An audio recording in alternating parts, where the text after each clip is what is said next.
सबसे पहले तो मैं अली महमूद साहब का और एकेडमी का शुक्रिया अदा करता हूँ, इसलिए कि इस वक्त इस तरह के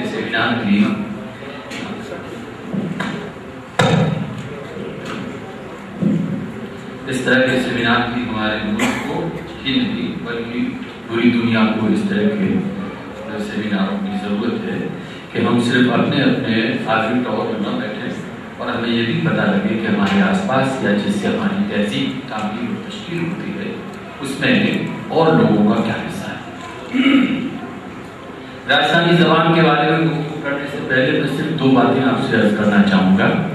पहली बात ये कि राजस्थान को पहले मारवाड़ कहा जाता था और जैसा अभी जिक्र आपने किया सुना होगा कि मारवाड़ के बारे में सबसे पहला जो इसका लफ्ज़ों के मसदर में देखें तो सबसे पहले वाल्मीकि ने जिक्र किया युद्धकांड में, जब राम सागर पर तीर उठाते हैं अपनी मान अपना तो समुद्र कहता है कि मैं आपको रास्ता तो दे सकता हूँ लेकिन ये मेरी मर्यादा मेरे आइन के खिलाफ है। चुनांचे आप ऐसा करें कि ये तीर उस तरफ फेंक दीजिए जिसे ध्रुमकुल्य कहा जाता है और जहाँ राक्षस लोग रहते हैं और उससे मेरा मान झगड़ा होता है। बाद में कहते हैं कि चुनांचे राम ने वो तीर ध्रुमकुल्य की तरफ फेंक दिया। ध्रुमकुल्य माने वो जगह जहाँ पेड़ों का बहुत झुंड हो, बहुत सब्ज़ोशादाब जगह हो और उसके बाद उसका नाम मरुकांतार हो गया और उसी मरुकांतार से बिगड़ते ये मारवाड़ हुआ। मरुकांतार के माने हैं मरे हुओं का मुल्क, मरे हुओं का देश। ठीक यही बात कर्नल टॉड अपने इतिहास में लिखते हैं और इस तरह वो भी ये बताते हैं कि ये मरे हुए मनुष्यों का, मरे हुए आदमियों का मुल्क रहा। चुनांचे मारवाड़ की जो सीमा है उसमें जरा सी बात कर्नल टॉड और जोड़ देते हैं और वो ये कहते हैं कि लफ्ज़ मारवाड़ की मशहूरत है और हकीकत में इसका नाम मरुस्थल या मरुदेश है, जिसका मतलब है मरे हुए मनुष्यों का देश। वो आजकल ये नाम मारवाड़ इतने देश का है जो राठौड़ वंशों के राज में है, मगर हकीकत में ये नाम उस खित्ते का है जो समंदर से लेकर सतलुज नदी तक फैला हुआ है और रेती से भरा हुआ है।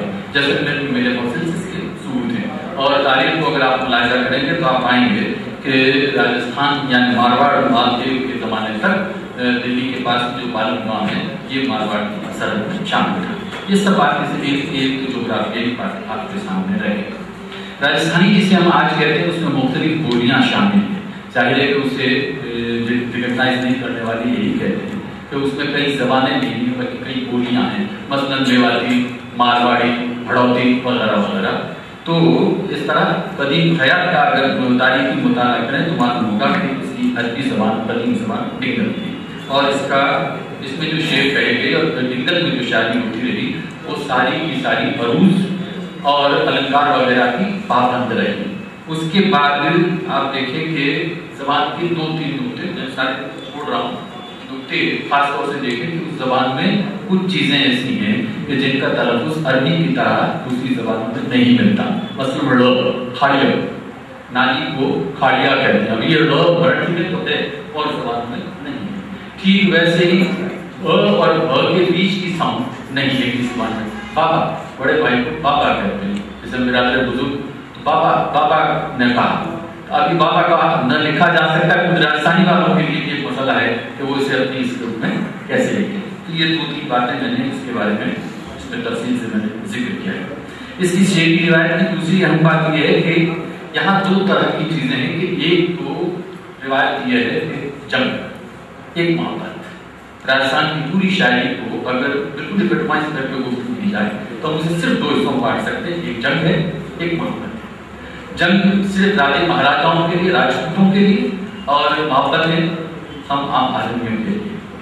आम आदमी का जंग से कोई ताल्लुक नहीं सिवाय इसके कि उसका ताल्लुक ये है कि उसके कुछ अफराद, उसके कुछ लोग भी जंग में शामिल है या सिपाहियों के हाथ से मारे जाते हैं। इसकी एक मिसाल आप देख लें और इसके बाद में इसका तर्जुमा भी साथ साथ करता जाऊंगा ताकि आपको दिक्कत ज़्यादा ना हो। एक डायलॉग है मुकाबला मियाँ बीवी के बीच में। मियाँ अपने घोड़े को, सिपाही को और अपने घोड़े को घी पिला रहा है।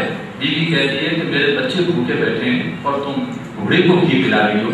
ये सब कविता में, शायरी में उसका जवाब वो देता है वापस हस्बैंड शौहर, देखिए इस वक्त न तुम्हारे बच्चे काम आएंगे मेरे जग में और न तुम काम आएगा ये घोड़ा, इसलिए मुझे से घी खिलाते हुए न रहो। अब इसके जवाब में बीवी वापस जवाब देती है कि तृण खावे और भाई बटे और तुरियों आगे जाए। वैतने पूछू साहिबा हिरण की सो घी खाए, यानी हिरण जो है वो सिर्फ दिन के चरता है और हवा में सांस लेता खाली। मैं तुझे पूछा हूँ घोड़ों के आगे भरता है, वो कौन सा घी खाता है, जरा ये तो बताओ। ये उसके बाद में एक और जो बात आम है कि तमाम शुरा डिंगल के जिन्हें हम चारण कह के तस्दीक करते हैं, उनकी उसको जरा तहकीक लफ्जों में याद करते हैं।